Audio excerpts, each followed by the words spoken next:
Bueno, gente, sentimiento de inferioridad era. En realidad, eso del sentimiento de inferioridad, digamos, es un término que tal vez no está tan en boga ahora como autoestima y demás, pero va de la mano y se ha hecho cualquier cosa con ese sentimiento de inferioridad que Freud plantea allí, digamos, en Más allá del principio del placer.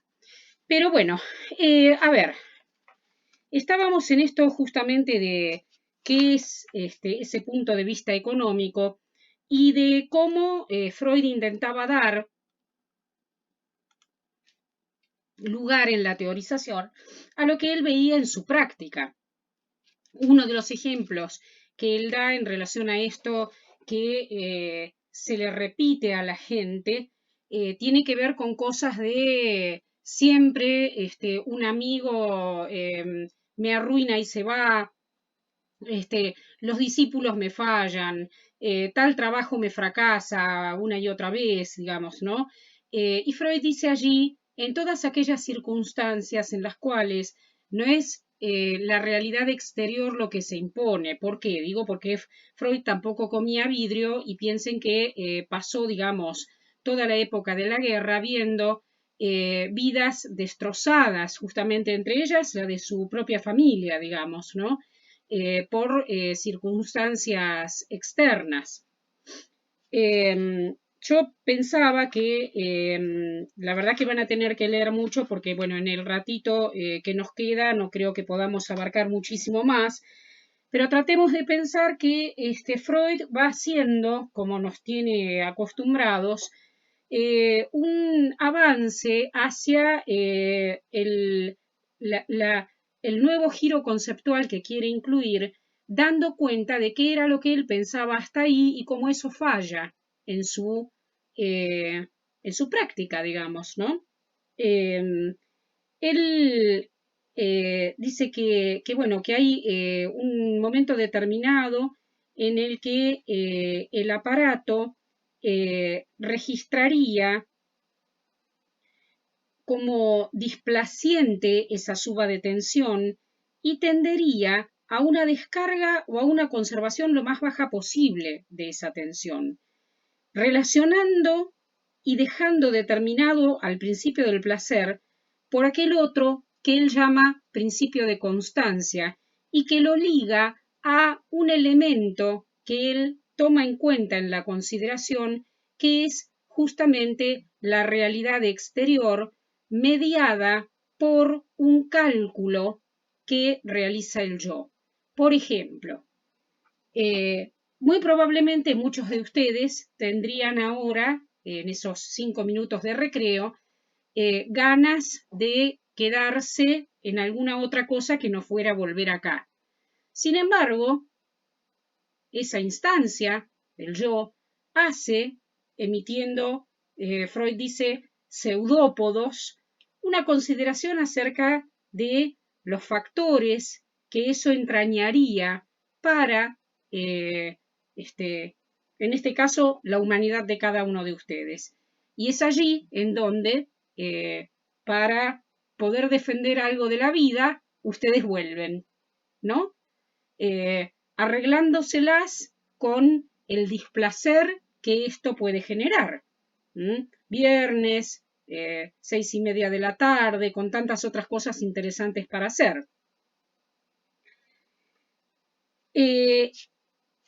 Esto que tiene que ver justamente con ese contacto con el exterior es algo a lo que Freud va a llamar principio de realidad, que en principio justamente entra en relación con lo que hasta ahí él consideraba que regía el funcionamiento del aparato, que era el principio del placer, y Freud va a hacer una serie de precisiones acerca de cómo esto genera de alguna manera un conflicto, ¿no? Él dice, por ejemplo, que hay una peligrosidad del principio del placer y por ende su límite que hace que tenga cabida ese otro principio que es el principio de realidad. Por ejemplo, ustedes ahora se hubieran quedado haciendo alguna otra cosa, sin embargo, digamos, la peligrosidad de eso, que juzgan, hace que a 2 semanas que se termine esta bendita cursada o algo así, ustedes retornen.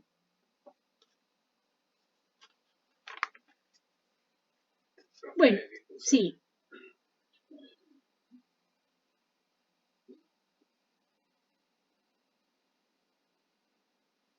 Uh-huh.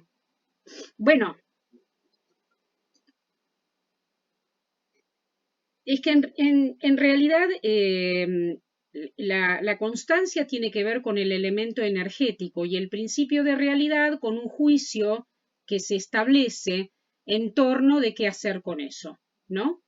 Se me ocurren un par de ejemplos que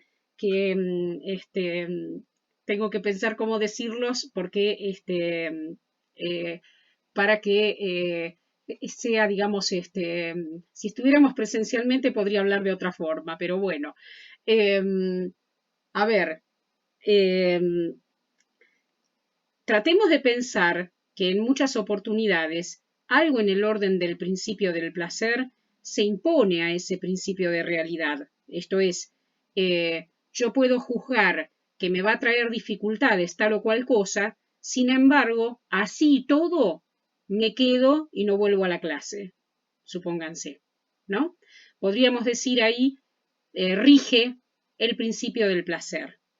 De todas formas, en este apurado trámite que estamos haciendo, pensemos que ahí hay un elemento que Freud incluye, que tiene que ver con su hasta ahí teorización de las pulsiones, que él nos lo va a plantear, digamos, como una cosa vigente, pero que a la vez él hace de su propio genio maligno, digamos, ¿no? Él, digamos, va siendo de abogado del diablo de sus propios dichos.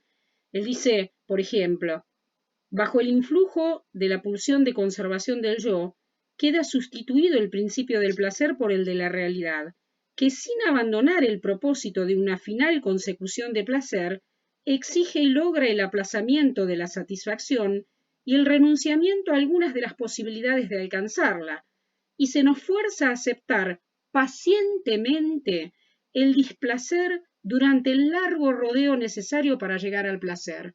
Ustedes, por ejemplo, pueden estar soportando el malestar de estar sentado frente a la computadora todo este rato, un viernes, pudiendo estar en otra cosa, para conseguir más adelante el placer de tener la cursada aprobada y más adelante el placer de poder recibirse y más adelante el placer de defender la tesis doctoral.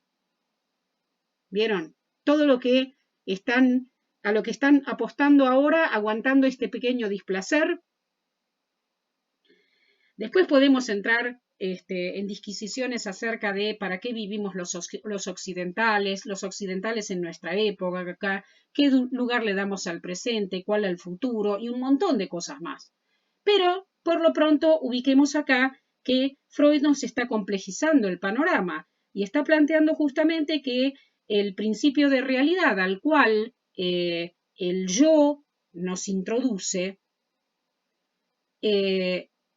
intenta, de alguna manera, arreglárselas con que el principio del placer continúe funcionando.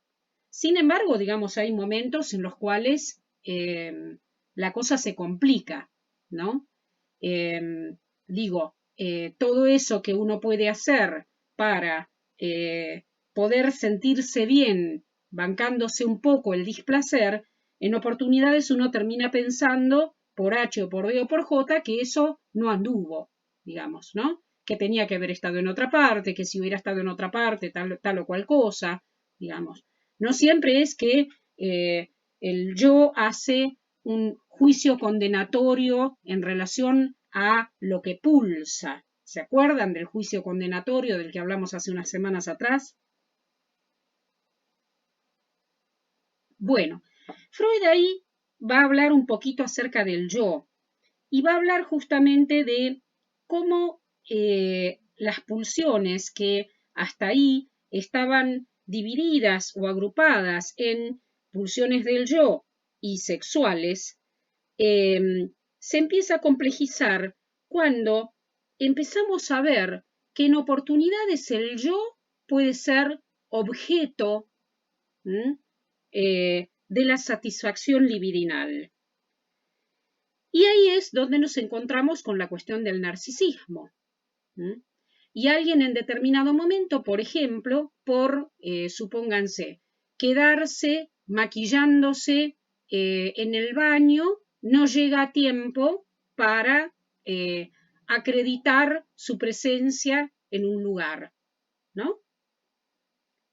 En principio alguien podría decir, bueno, se quería ver bella o bello, ¿no? ¿Qué cosa complicada podría tener eso? Y depende.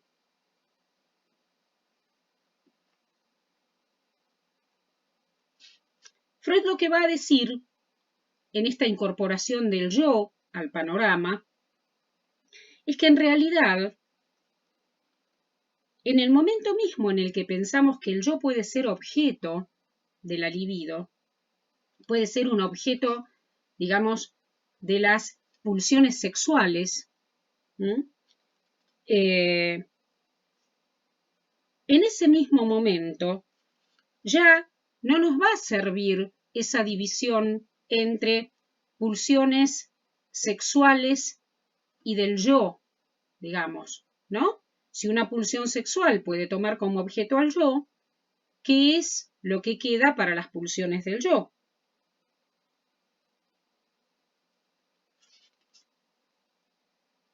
Esto lo va a conducir a pensar que hay algo donde si el yo puede ser objeto, hay algo que excede al yo en este gobierno y en este funcionamiento del aparato psíquico. Y que eso, a lo que él llama pulsión sexual, no va a quedar gobernado por ese principio de realidad. En el ejemplo que yo les daba de, bueno, alguien queda maquillándose, tomándose como objeto, digamos, y se le pierde en medio de eso alguna otra cosa más importante que pudiera haber externamente, en ese punto podemos pensar que habrá algo de placentero en ese momento, pero la cosa se complica después. Y el yo ahí, en lugar de servir justamente como articulador con la realidad exterior, lo que hace es terminar, digamos, jugando, digamos, las piezas del enemigo. Una de las preguntas que aparecía acá era, ¿qué es lo que, a qué llama Freud la compulsión demoníaca? Y él a lo que se refiere ahí es como justamente en determinado momento algo se instala que no puede ser gobernado por el yo y se repite una y otra vez, como si se tratara justamente de algún demonio externo que lo obliga al sujeto, digamos, a llevar a cabo una y otra y otra y otra vez el mismo acto. Hoy una persona bromeando, hoy o ayer, tengo un problema con el tiempo entre ayer y hoy, me decía que, hablando de la cuestión de la pandemia, dice, me lavé tanto las manos que al final no sé si me estoy cuidando o lastimando. Y yo me acordaba en ese momento de una paciente que atendí hace algunos años atrás que tenía las manos absolutamente lastimadas justamente a partir de un acto compulsivo de lavarse y lavar absolutamente todo. A medida que aquella paciente empezó a avanzar en sus entrevistas, ella me decía, el que está más agradecido con usted es mi marido, porque no tenemos que estar cambiando las canillas una vez por mes. ¿No? Digamos, rompía los grifos porque estaba todo el día alrededor de eso, ¿no? Uno de los actos, que es interesante pensar qué significantes se juegan, uno de los actos que yo incluí en ese tratamiento fue, esta mujer compraba compulsivamente trapos de piso, ¿no? Trapos de piso, trapos que pudieran servir para limpiar los pisos. Entonces, no había mucha posibilidad que pudiéramos pescar, digo pudiéramos porque yo tampoco podía pescar ahí, qué se le ponía en juego. Entonces le dije que trajera esos trapos de piso y vino con 2 bolsas de consorcio grandotas así llenas de trapos de piso. Entonces, bueno, a partir de, le resultó muy difícil traerlos y mucho más aún acceder a mi pedido de dejarlos en el consultorio mientras trabajábamos sobre esto. Entonces, ella lo que pudo pensar era que una pregunta justamente, vieron que hablábamos de las preguntas hoy, una pregunta respecto de qué era lo que ella estaba limpiando. Y ella asoció ahí lo sucia que ella se sentía por un par de prácticas abortivas que había puesto en marcha en determinado momento de su vida, digamos. De hecho, ella se sentía en ese punto moral, ella decía, descubrí que estoy moralmente sucia. Y a partir de ahí ya no necesitó comprar trapos de piso,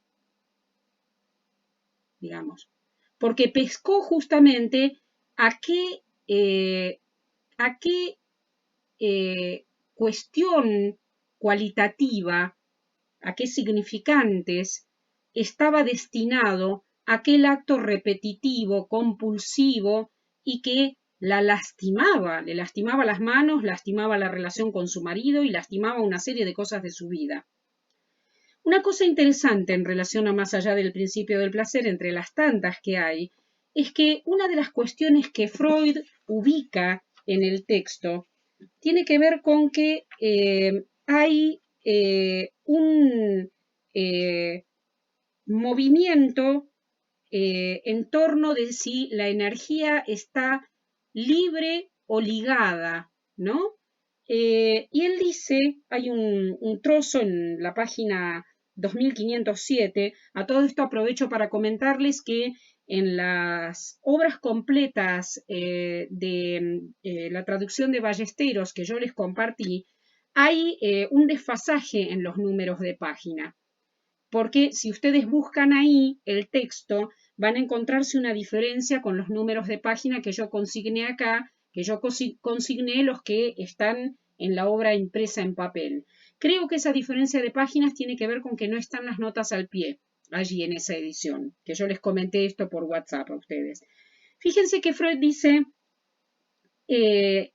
al comienzo del texto, dice, trátase del sector más oscuro e impenetrable de la vida anímica. Y ya que no podemos eludir su investigación, opino que debe dejársenos en completa libertad para construir sobre él aquellas hipótesis que nuestra experiencia nos presente como más probables. Nuevamente, ¿no? Sujeta las hipótesis a lo que la experiencia le indique. Hemos resuelto relacionar el placer y el displacer con la cantidad de excitación existente en la vida anímica. Excitación no ligada a factor alguno determinado, correspondiendo el displacer a una elevación y el placer a una disminución de la cantidad. Bueno, después ustedes van a ir viendo que él hace una serie de idas y vueltas con eso, pero hay un elemento que me resulta importante marcarles acá, que veía que gentilmente Erika González nos compartió algo de Pilar sordo, que me voy a tomar luego el trabajo de leerlo, pero en muchas de las presentaciones de Pilar Sordo, ella lo que trae es que hay determinados elementos cualitativos que son los que en general producen malestar. Esto es, no es que el trapo de piso signifique para esta persona, por ejemplo, esta referencia a la cuestión de esos abortos, digamos, sino que el trapo de piso seguro va a estar ligado a una mujer sometida, ¿no? Que no logra ser la dueña de su destino y no sé cuántas cosas más. Significaciones generales. Freud dice acá que no, que el placer y el displacer son cuestiones que tienen una cierta independencia de un elemento cualitativo predeterminado. Una palabra para alguien puede ser de un carácter absolutamente displaciente o de un carácter absolutamente placentero. También depende del momento, ¿no? Si en una escena íntima y erótica un amante o amanta le dice a su partener alguna palabra cargada como socialmente y culturalmente cargada como puta, por ejemplo, tal vez eso haga que el placer de ese momento se eleve. Ahora, tal vez esa misma persona, si ese mismo partener o partenera se lo dice 10 minutos después, ¿no? Cuando ella está saliendo de su casa, para ella ya no sea lo mismo, ¿no? Digo, y el elemento es exactamente, la palabreja es exactamente lo mismo. ¿Se entiende? No sé si se entiende, porque ahora los veo con una cara, no sé si tienen cara de preocupación.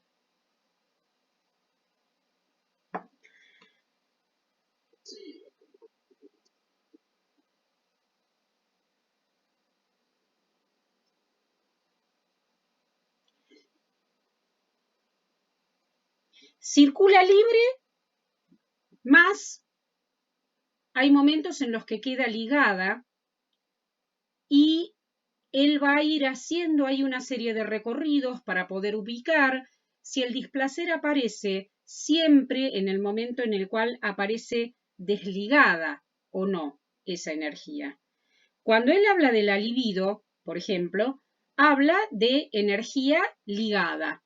Lo que ocurre es que podemos pensar que pueden haber satisfacciones libidinales justamente que quedan ligadas a determinadas representaciones, pero que sin embargo la represión opera sobre el elemento cualitativo de esas represiones y entonces esa energía libidinal se desplaza hacia alguna otra representación para poder llegar a la satisfacción, ¿no? En el momento en el cual opera la cuestión del orden de la represión y puede haber, digamos, una cuestión displacentera ligada a aquella representación a la que originalmente estaba ligada la satisfacción libidinal, valga la redundancia. Bueno, sobre esto de lo ligado o lo no ligado, yo trato de decir un par de cosas, pero insisto, menos mal que está el texto de Freud y que tal vez, menos mal que está ese teórico de 25 páginas que les pueda ayudar. Él se va a preguntar en qué momentos de la vida de un humano aparece el displacer de manera insistente y con qué puede estar relacionado. Y entonces se encuentra analizando cuestiones bien elementales de la vida diaria, tales como el juego de un niño, por ejemplo, y cuestiones que pueden ser consideradas del orden de la psicopatología como las neurosis traumáticas o las neurosis de guerra. neurosis traumáticas o neurosis de guerra que tienen puntos en común y puntos de diferencia, ¿no? Y va a hacer una serie de teorizaciones acerca de qué es lo que ocurre con el aparato psíquico para que alguien pueda quedar impresionado de manera traumática por algo que ocurre. Va a hablar allí justamente de cómo el aparato psíquico funciona a partir de un hecho externo que puede producir, él dice, susto, miedo o angustia, y va a hacer una serie de precisiones acerca del susto, el miedo y la angustia. Y es muy interesante cómo va a ubicar allí a la angustia como un recurso. Si alguien se angustia, probablemente el susto y el miedo no sean necesarios. Si alguien se angustia, ya hay un valor extra de carácter simbólico puesto en juego allí en el aparato, ¿no? Cuando habla de las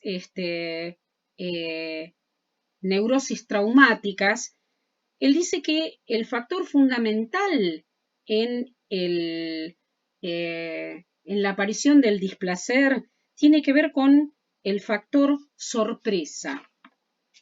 Y luego va a hacer un análisis de las neurosis de guerra. Yo quería buscarles, que en algún otro momento lo tuve, pero el link, por alguna razón, ya no me conduce a ese sitio. Había un video donde Freud y otros médicos, algún discípulo de Freud también, hacían un pasaje por las filas de soldados que aparecían con una serie de tics, movimientos espasmódicos, muy notorios. ¿Y por qué lo convocan a Freud? A tratar de ver, a él lo convocan a observar a esos soldados, porque tenían la característica que eran soldados que no habían tenido lesiones orgánicas, físicas, pero estaban con toda esa cosa de mutismos, tics, terrores nocturnos, sueños, pesadillas terribles. ¿Y qué pasaba? Y un soldado así no sirve para la guerra, digamos. Entonces, Freud se pregunta, ¿qué es lo que pasa allí? ¿No? Y trata de distinguir justamente qué ocurre en una neurosis traumática en la que a alguien, por ejemplo, se le ha caído encima, no sé, la amia, supónganse, ¿no? La explosión de la amia, con aquel que desarrolla algo del orden de una neurosis de guerra, que no pasa solamente en las guerras. La diferencia está allí en el estatuto duradero que se instala en eso a lo que se llamó neurosis de guerra, que tiene que ver, dice Freud, con una modificación en el yo. Hay algo que ya va más allá de si afuera está el hecho concreto o no que produce un traumatismo, sino que el yo toma allí algún lugar en el desarrollo de displacer a partir de los sueños, síntomas y demás que se arman en esas neurosis de guerra. Ese es otro punto más que lo lleva a Freud a considerar que hay una parte del yo que no es consciente, que hay una parte del yo que es inconsciente. Y es lo que lo lleva a decir una vez más que no todo lo inconsciente es reprimido. Esto es, hay algo allí que cae bajo el trabajo, digamos, de la represión, que como ustedes a esta altura ya saben, es un trabajo constante, permanente, representación y representación. Y hay una parte del yo, digamos, que tiene justamente un vasallaje respecto de eso otro. En 1923, ustedes tienen un texto que es El yo y el ello, que podríamos decir Después viene el del bloc maravilloso, el modelo de aparato psíquico del bloc maravilloso. Pero el yo y el ello lo podemos considerar como el último modelo metapsicológico que Freud se propone, en tanto aparece incluso allí el superyo como instancia. Es un texto imperdible que ojalá ustedes puedan llegar a leerlo para antes del final de este encuentro que tenemos este año. Freud dice que al retomar los sueños terroríficos que padecen los afectados por las neurosis traumáticas y el retorno de esos sueños una y otra vez, va a dar cuenta, según su planteo, que también ellos, los sueños, han sido afectados en su función de resguardo del dormir y de realización de deseos. Y él dice, recordamos allí las misteriosas tendencias masoquistas del yo. O sea, el yo no es ese defensor de a vos te va a ir bien, pum para arriba, pasala maravilloso, tú puedes, ¿no? Y toda esa cosa que ustedes, cualquier red social que abran, se van a encontrar con eso, luz y no sé cuántas cosas más. A mí me parte en el alma que en oportunidades prácticas milenarias como el yoga quedan, por ejemplo, ligadas a ese tipo de planteo mercantilista del capitalismo actual que estamos atravesando, donde se intenta convencer a la gente que lo mejor que le puede pasar es estar sola con su yo mismo, ¿no? Bueno, hasta acá llegamos hoy. Fíjense que si nos paramos justo en este punto, nos viene de maravillas Winnicott. ¿Para qué? Para recordar que hay un momento en el que ese pequeñito humano tiene que dejar de chuparse el pulgar para aferrarse a la mantita, al osito, ¿no? A la coneja. Hoy le decía yo a mi hija tiene 20 y tantos años, cuando ella era bebé, dentro de todos los peluches que abundaban en su Moisés, se usaban los Moisés en esa época, los Moiséses, se aferró a una coneja y le puso de nombre, todavía ella no sabía hablar, la llamaba Tita. Entonces un día le pregunto, se me ocurre preguntarle, ¿por qué se llama Tita? Y ella, en su balbuceo y media lengua, me dice, mamá, teta, tetita, tita.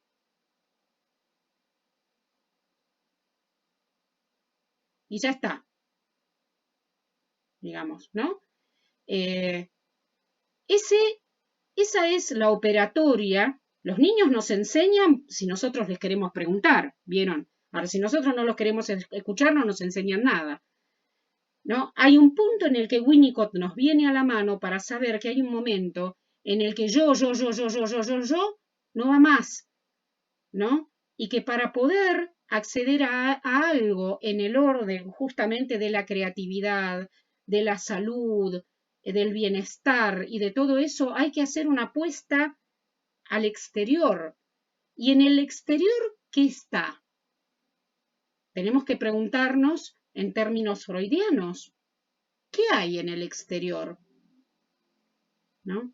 Estaremos hablando, digamos, de la vidriera, de la casa del vecino. ¿De qué estaremos hablando?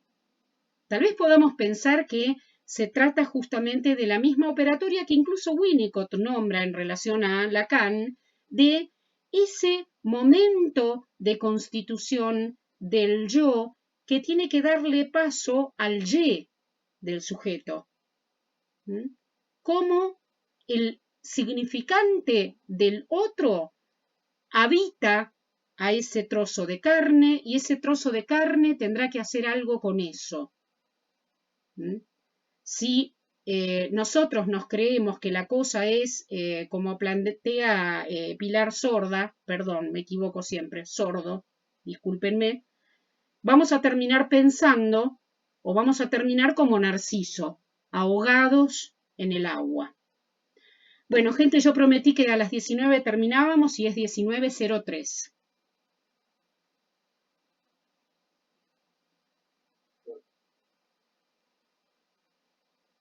¿Algo va sonando hablando de la música en esto?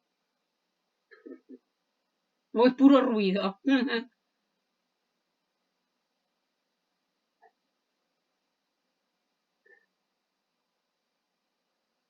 Hay una pregunta de ustedes en relación a las diferencias entre la neurosis traumática y el juego, ¿no? Y quiero anticiparles, para cuando ustedes lo van a leer en Más allá del principio del placer, el juego intenta hacer de aquello displacentero una cosa de alguna manera dominable por el sujeto, ¿no? Si bien sí, el sueño también, si bien el juego puede tener momentos de interrupción en los cuales el displacer es tal que el niño deja de jugar y va y le da un sopapo al otro, o digamos, sin que se sepa muy bien por qué, se pone a llorar o le pasa alguna otra cosa o se retira del juego. Pero el juego es un intento, justamente, dice Freud allí, de eh, tomar activamente una posición en relación a aquello que de otra manera se sufriría pasivamente. ¿Mm? Que es algo que en las neurosis traumáticas y de guerra no ocurre. ¿Y qué podemos hacer con esas neurosis traumáticas y de guerra? Y una de las cuestiones que podemos hacer es ofrecer una transferencia, ¿no? Para que algo de eso se ubique en otro plano y pueda tornarse analizable, como yo les contaba de esta mujer y sus manos lastimadas, esta cosa, digamos, de dificultad. Imagínense a alguien que está todo el día limpiando sobre lo limpio hasta el borde hasta el borde no, hasta la lastimadura, ¿no? En transferencia es posible que eso cobre otro valor. Bueno, gente, si tienen preguntas o comentarios, háganlos llegar por el WhatsApp. ¿De acuerdo?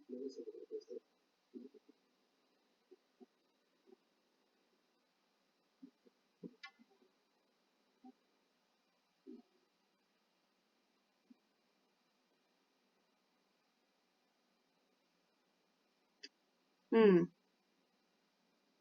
mm.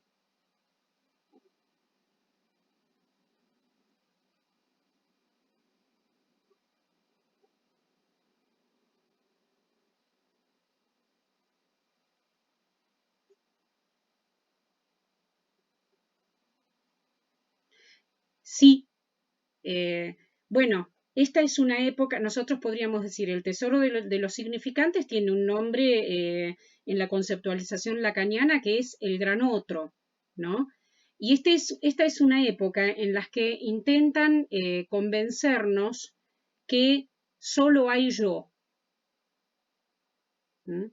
Y que a muchos nos resulta, a muchos humanos nos resulta difícil ubicarnos encarnando a ese otro para nuestros niños, niñas y adolescentes, por ejemplo, ¿no?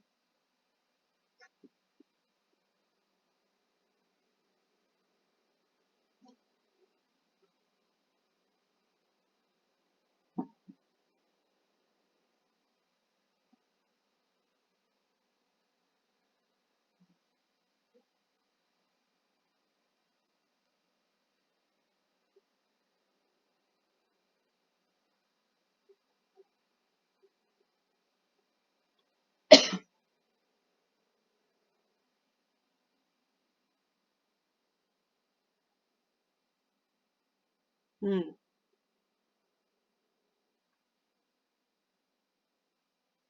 Sí,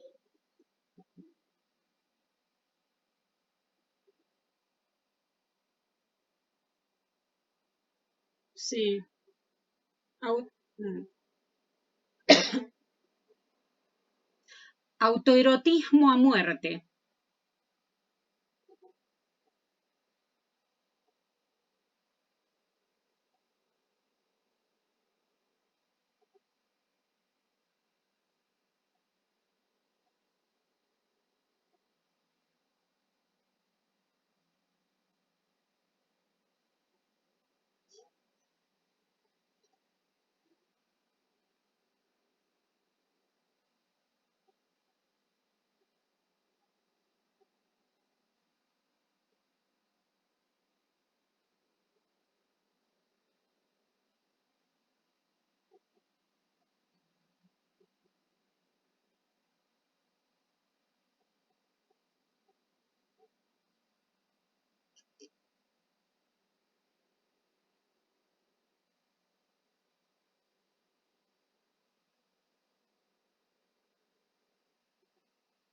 Mm, mm.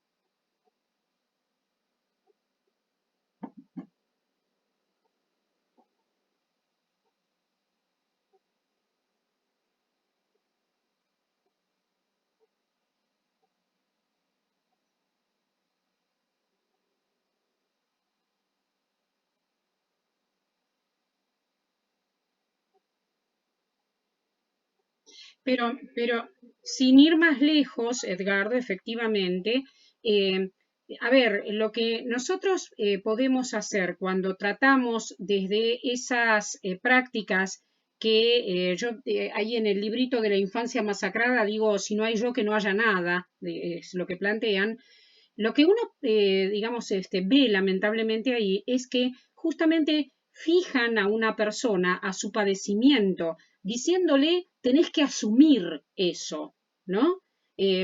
No sé, te perdiste tal cosa, asumilo. Y es prácticamente un mandato de identificación con eso. Entonces son personas que pasan a ser, digamos, el derecho o el revés de eso y no más, digamos, ¿no?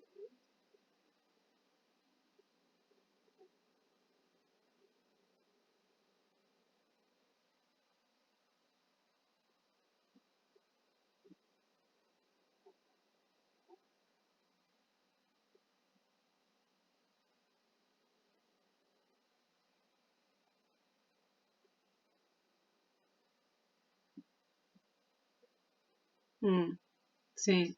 Y,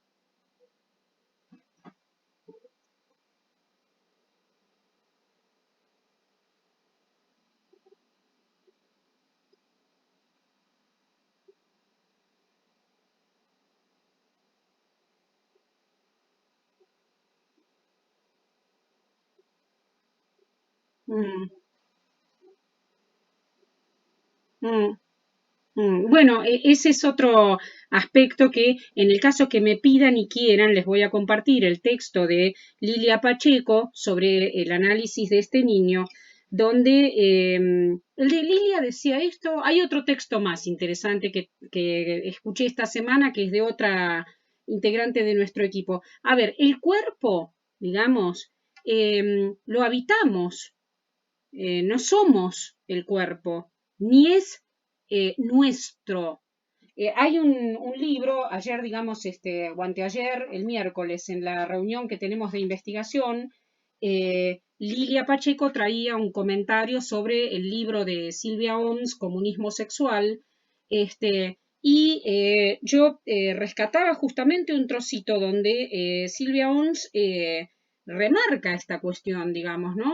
Se nos vive diciendo justamente tu cuerpo es tuyo y es lo más otro que hay el cuerpo, digamos.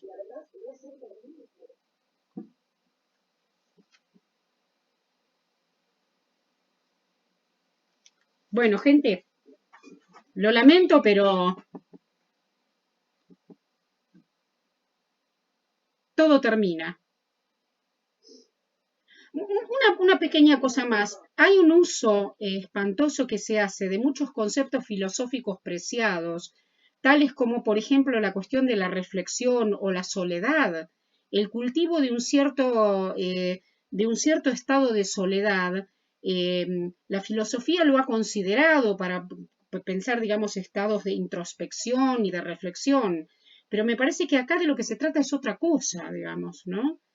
Eh, que tiene que ver justamente con esto de, bueno, un mandato de esta época que seamos pollos autoconsumidos. ¿Mm? Consume, consume, consume, consume y no te ligues con el otro porque si te ligas con el otro, con el mate te va a alcanzar, digamos, ¿no?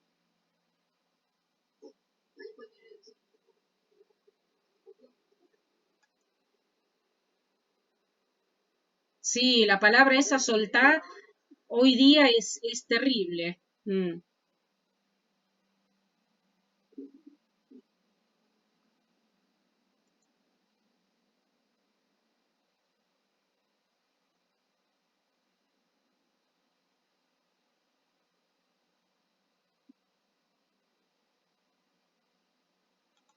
Ahí a mí se me interrumpió, gente.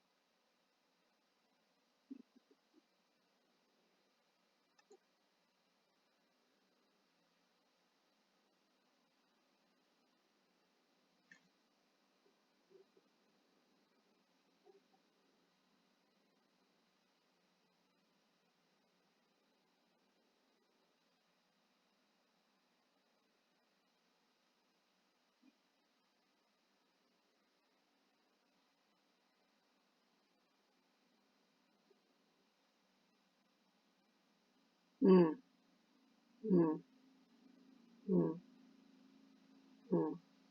Bueno, em, es interesante que rompamos en ese sentido con la comunicación, ¿no? Digamos que esto que tratan de imponernos de alguna manera, nosotros podamos malentenderlo, ¿no? Bueno, gente, está todo muy bueno. Parece que tenemos que decir que va a terminar para que nos estimulemos al intercambio. Chao, gente. El equipo de cátedra se puede quedar se puede quedar en el Google Meet